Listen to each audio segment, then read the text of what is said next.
2 years after the Inflation Reduction Act gave the IRS an additional $80 billion taxpayer dollars, watchdog groups are questioning where that money went. Interestingly, the IRS did release its own report card on its initiatives, and joining us now to discuss that evaluation is Executive Vice President of the National Taxpayers Union, Brandon Arnold. Good morning, sir. Great to see you as always. And again, this $80 billion is spread over the course of 10 years. But we have to point out that the 2022 spending bill increased IRS funding by 50%. So before we, get into this evaluation of where the money has gone, let's first talk a minute about the massive amount of taxpayer dollars. In the private sector, you put a budget together in order to get money, right? That's not what happened here, though. Talk about the process.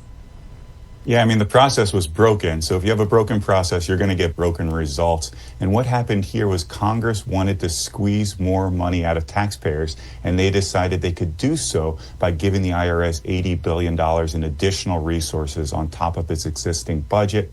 Therefore, when their goal is to squeeze money out of taxpayers, all what I would say are the really important things that we need to do at the IRS, like modernizing the agency, like making sure taxpayers aren't harassed and can get the answers that they need. All of those goals became secondary or tertiary, and it just became about squeezing money out of Americans. What is this report card the IRS gave itself? Because I'm sure this is the first time most Americans have ever heard of this.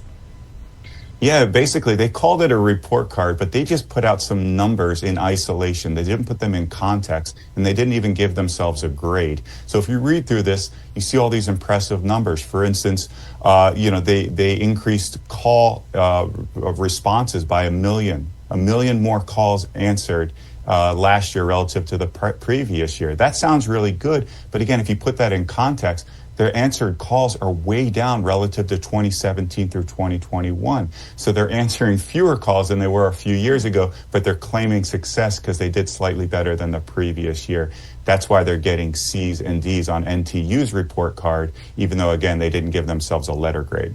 The goal was to lay out the strategic operating plan and then grade themselves, so to speak. The funding was eventually reduced by about $20 billion, right? Right after some wrangling in the House and the Senate there. So the goal was to, quote, rebuild, revitalize, and hire agents. This was also to update a very archaic and aging IRS system that needed a whole lot of work. What was accomplished by this? Yeah, they still have a long way to go. For instance, you talk about the hiring of new agents. There were reports out that they were going to hire 80,000 more people at the IRS. Well, they set a more modest goal earlier this year of hiring 3,700.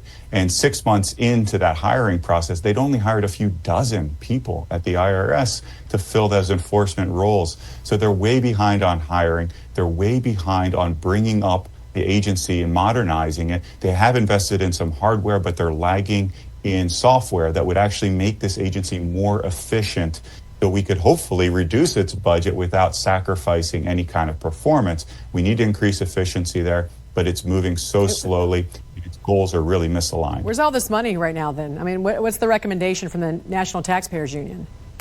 Well, we need to redirect money from the enforcement arm of the agency, which is where the bulk of these additional funds have gone, and send them to improving taxpayer services so that they are taking care of the taxpayer when they have calls, when they have inquiries, when they have problems with the IRS. They're able to get an IRS employee on the phone to promptly and accurately respond to their questions. Right now, that is a secondary goal. It needs to be number one. Yeah, your organization says the funding needs to be paused, and they need to develop a clear plan for really also modernizing, along with a budget estimate for the technology and training that's required to get up to speed. Because as of right now, it does still seem like a very archaic system that is way behind the times. All right, Executive Vice President of the National Taxpayers Union, Brandon Arnold, thanks for joining us. We appreciate it.